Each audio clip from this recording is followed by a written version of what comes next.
You're listening to Myers-Briggs Question Corner with Edith Richards. Hi folks, it's been a really long time since I've done an episode of Myers-Briggs Question Corner.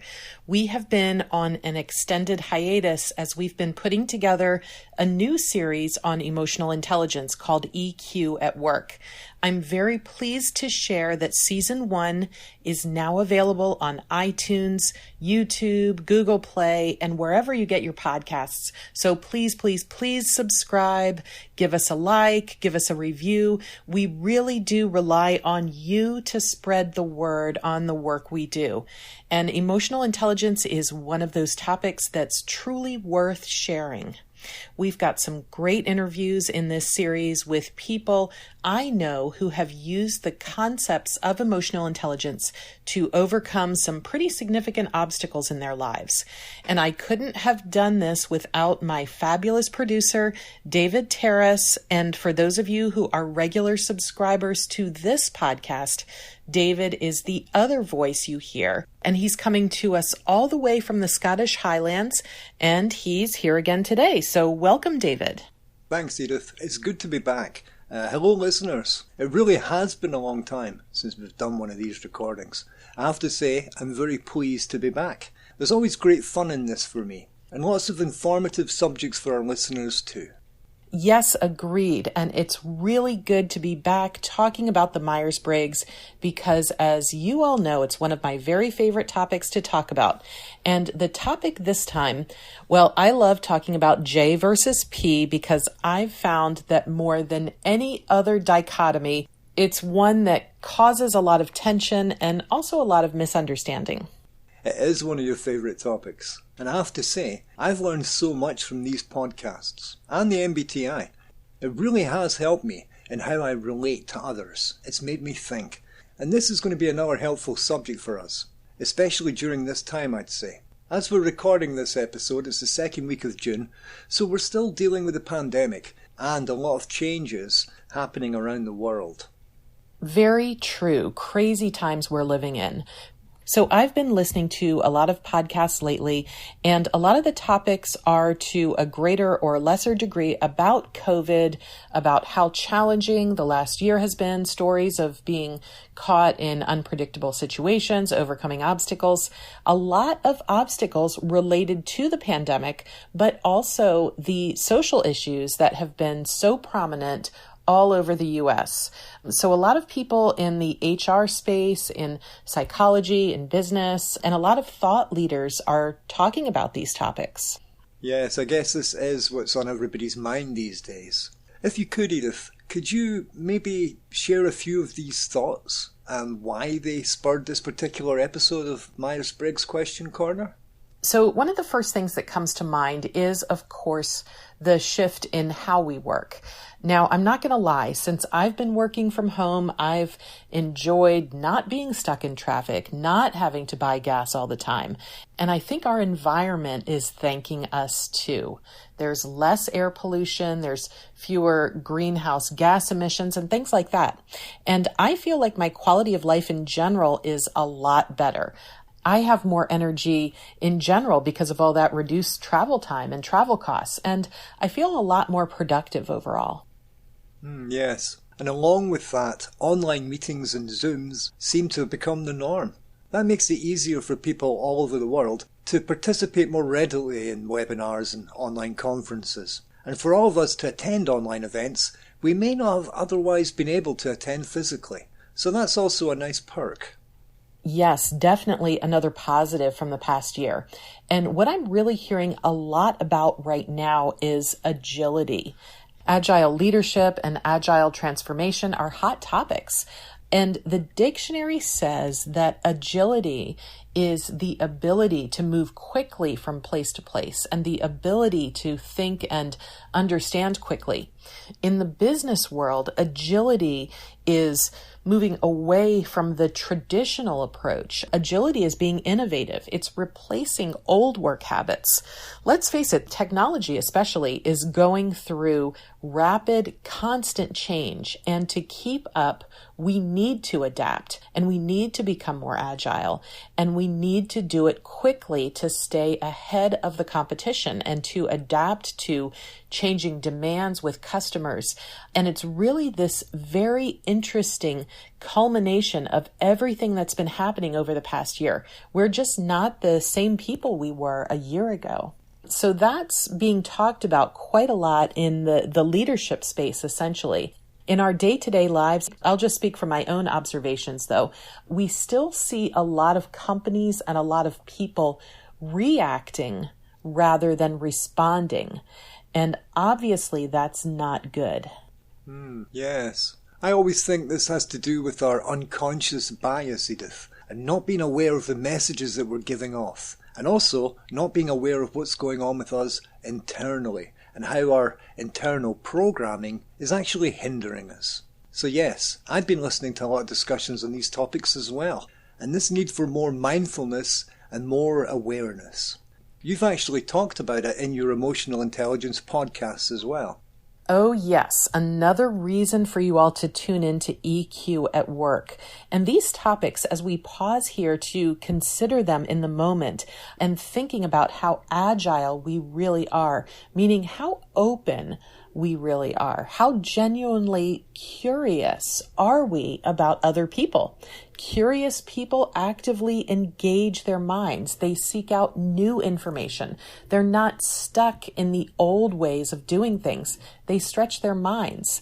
The other part of an agile mindset is collaboration. So using that curiosity to collaborate with others, to hear divergent viewpoints, fostering trust on teams. We're hearing a lot about psychological safety and the importance of that. And then there's the fact that agile leaders aren't afraid of failure. They use failure as an opportunity to grow and learn. Yes. These are things we've heard on the back burner for many years. Edith, I think you're right. These topics have come to the forefront in the last year, I'd say. The irony I find is that many people truly do believe that they're flexible and agile, but are they really? What would you say about that? Yeah, it's an interesting question you pose, David. We have been so accustomed to planning for everything in life, and inevitably something happens that didn't factor into the plans. And I think for people who are too in love with plans, this is where they get themselves in trouble. It's really easy to get stuck in a routine.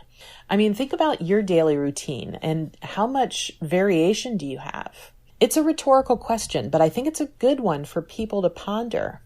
And then I think about how people may think that they're open to other people's points of views, but really they're just looking for people who feel the same way that they do, people who have the same viewpoints.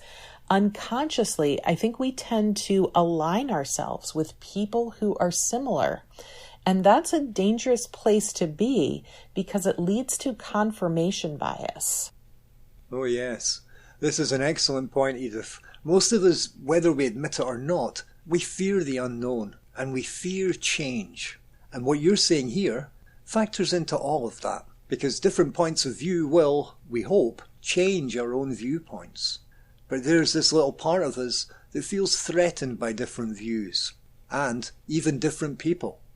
And right now, I think world events are forcing us to rethink this mindset. So it's going to be the more open and the more flexible people and organizations who are going to succeed in these times.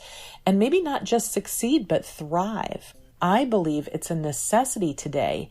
And yet, as you alluded to, David, so many people haven't gotten on this bandwagon. I've seen a lot of leaders, smart leaders, who are fearful of change. They're afraid of making mistakes. They're afraid of losing control. So what do? They plan for any possible contingency. And they don't tell their people that they're in trouble or the company's in trouble. They downplay how bad things are or how worried they are. And we see it all the time. We're afraid of people's backlash. We're afraid of conflict. We're afraid of not having the proper answers, whatever. And then they delay action. And what these leaders may not realize that they're doing is that they're making everyone else anxious in the process. So this last year has really it's been a leadership test. We've seen how important it is for leaders to act with this sense of urgency and transparency in the midst of a crisis, to change course when things aren't going well, recognizing that mistakes are going to happen. But if you have good people and you're a leader who collaborates and communicates regularly with your people and trusts them, I'd like to think you can get through it together. Using the unique skills that each person brings to the table, that's how innovation happens. Edith, are you saying that these skills correlate with Myers-Briggs Perceiving types? Not necessarily. Anyone can choose to be more open, to be more flexible. Some people have been forced to adapt, and others have adapted by kicking and screaming along the way. But I think all of us can recognize that in these times, openness is extremely important, and it does correlate with the Myers-Briggs perceiving function. It's perceiving types who are the ones to remain open to new ideas and experiences and solve problems in the moment. Maybe this is a good time to explain exactly what these letters J and P on the Myers-Briggs mean. What do you think, Edith? I'll take the J and you take the P. Well, I think that's very appropriate, David, considering both of our Myers-Briggs types. Yes, it's not much of a secret these days that I consider myself to be an INTJ. And I've got to admit that like many other introverts, I found myself thriving during the pandemic. On the other hand, a lot of the things you've been mentioning, Edith, really take me out of my comfort zone, and I don't like being out of my comfort zone. Oh yes, don't we all? But I think some of us can handle it better than others. Well, perhaps I might be one of these people who doesn't handle it very well. And possibly that's because of this pesky J in my Myers-Briggs type. So J stands for judging. And, believe it or not, this has nothing to do with being judgmental. It's about our preferences, which is a word you use a lot, Edith, for making decisions. Our decision-making style, so to speak. We Js like to have our decisions made. We like to have all the boxes checked. We love to make lists, and I think most of us quite enjoy checking off our lists once we've accomplished them. It's a real sense of satisfaction to have something to check off and to say to ourselves, hey, I did that. We don't like ambiguity, and we get stressed before a decision is made because that's the time when things aren't settled and there's a lot of ambiguity. We want structure, we want routine, and we want to plan ahead. Now, when things aren't settled and plans aren't made, we feel like we're spinning out of control. And as I've learned during these podcasts with you, control is a very big thing for judging types. Yes, those are certainly some of the hallmarks of a Myers-Briggs judging type. I do want to make it clear to our listeners, though, that all of us use features of this decision-making style at different times. For example, some people are very much this way at work or in their professional lives, but not so much outside of work. And this dichotomy on the Myers-Briggs is about our decision-making preference, as you mentioned, David, but it's also about our lifestyle preference. So let me chime in here on the perceiving side. So my preference is for perceiving, or P. Let me first say that as much as you feel pressured before making a decision, I feel pressured if I have to make a decision before I'm ready. Like many perceivers, if I don't have strong feelings about something, I won't make a decision until the very last minute. So it may look like I'm avoiding the decision, but in fact, what I'm doing is gathering information in order to make the right decision. So for example, Please don't ask me what I'm going to do next weekend. It's Tuesday. Ask me on Friday afternoon, or even better, ask me on Saturday morning. A lot can happen between Tuesday and the weekend. I don't know what I'm going to feel like on the weekend. And by the way, I reserve the right to change my mind. Yes. Very different indeed from we judgers. Very much so. We don't like a lot of structure. We really dislike feeling boxed in or like someone's taking away our freedom. So too much structure is really going to be a problem for a lot of perceivers. We need to feel free in order to be ourselves. And when I say that, I mean our flexible, adaptable, spontaneous selves. We are go with the flow type people. We want to experience everything life has to offer. I mean, I can think of nothing I hate more than having to work in a very structured office setting with a schedule that's planned down to the last minute. It would drive me absolutely nuts. Now, I realize that some structure is necessary. So within the parameters of my workday, for example, I need to have some freedom with how I work. If I'm micromanaged and my ability to be flexible in what I do and how I do it is taken away, you're just not going to get the best out of me. One of the things that seems to work well for most perceiving types is to think of work as deadlines, not timelines. Yes, I've heard you say this before, Edith. In fact, we have a few episodes on judging and perceiving. How can I tell if I'm a judger or a perceiver? Are perceivers lazier than judgers? Perceivers and time management. These are really good episodes for J's and P's to listen to together and find ways to come to a common ground. Because let's face it, this one letter can cause a lot of misunderstandings. So I'm going to include links to these episodes in the listening notes. Great. Thanks, David. Those are really informative podcasts. So really hope you all will tune in. Now, I'd like to move into some of the positives about perceivers because I really do think a lot of what I was mentioning earlier relates more to perceiving types than judging types. And what I mean here is that I think these skills come easier to us. So let me first say that as a perceiver for a very long time, I felt like a fish out of water.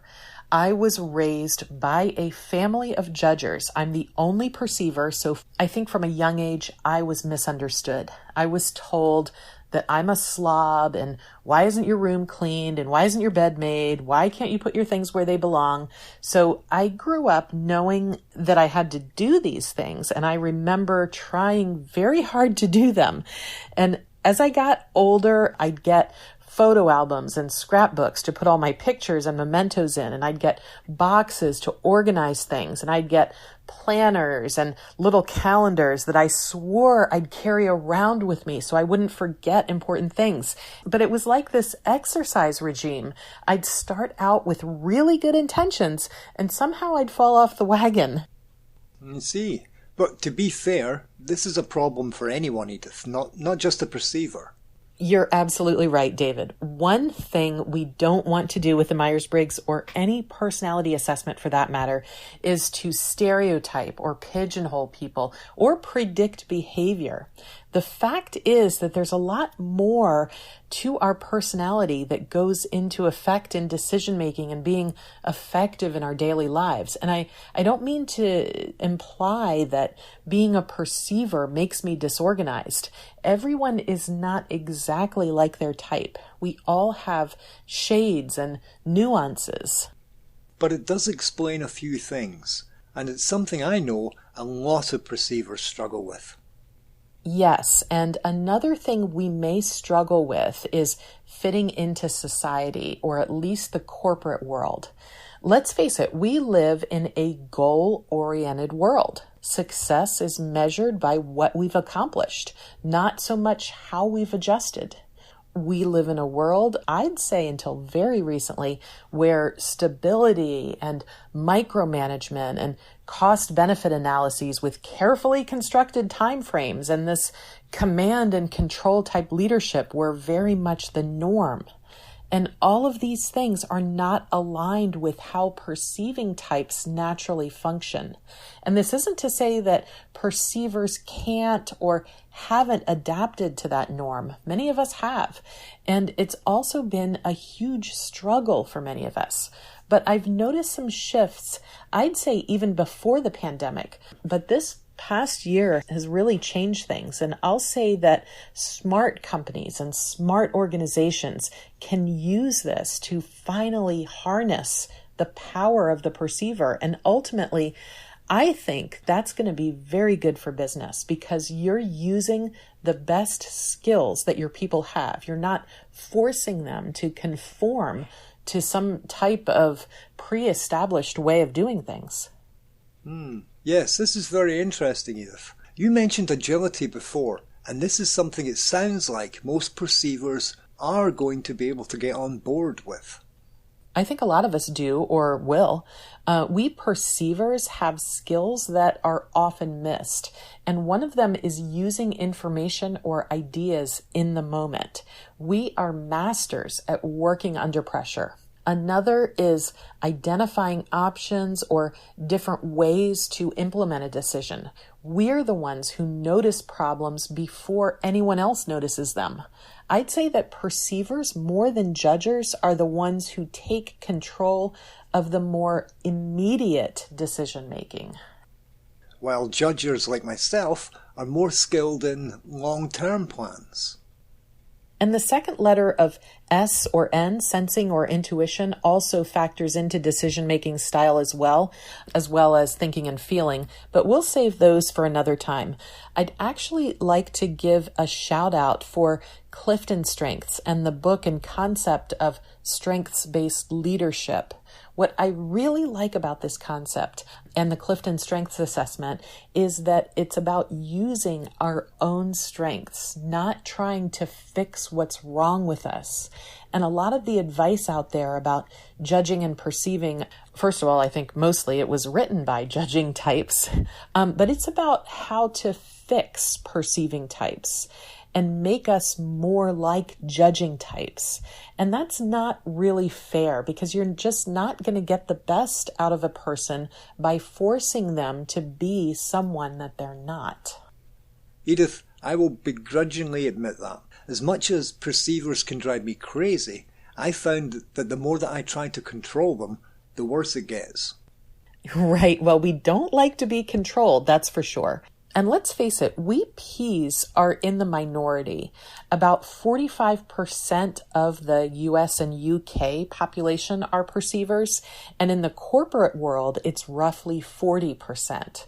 And the higher up the corporate ladder you go, the more Js you'll see in leadership positions, because the way we define effective leadership supports Js.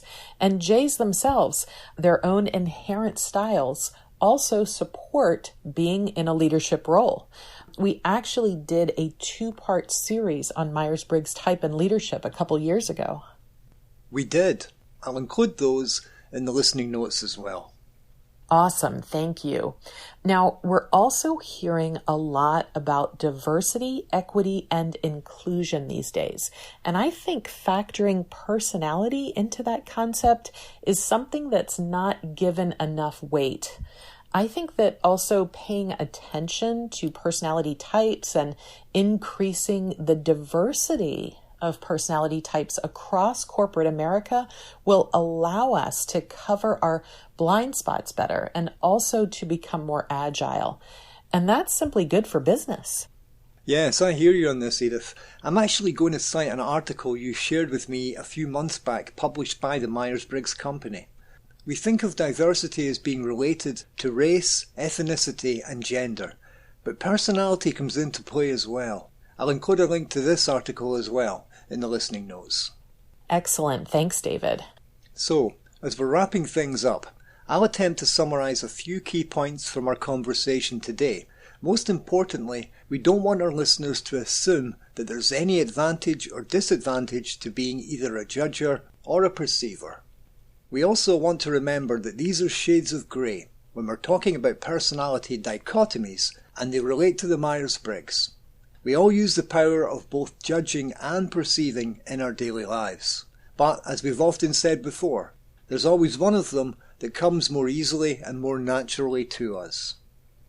Right, David. So important to keep in mind. And if you're a perceiving type tuning in, please don't think that you're not going to succeed in the corporate world or anywhere else just because of this aspect of your personality. As David was mentioning, personality isn't something that's a nice, neat measurement, and it's not always quantifiable. At the end of the day, we're each our own person, and we need to do what works best for us.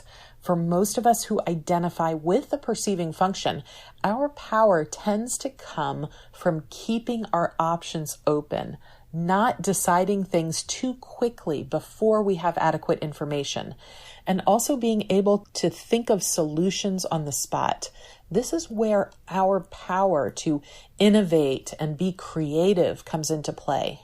Because of our flexible natures, we're the folks who can thrive in a constantly changing landscape.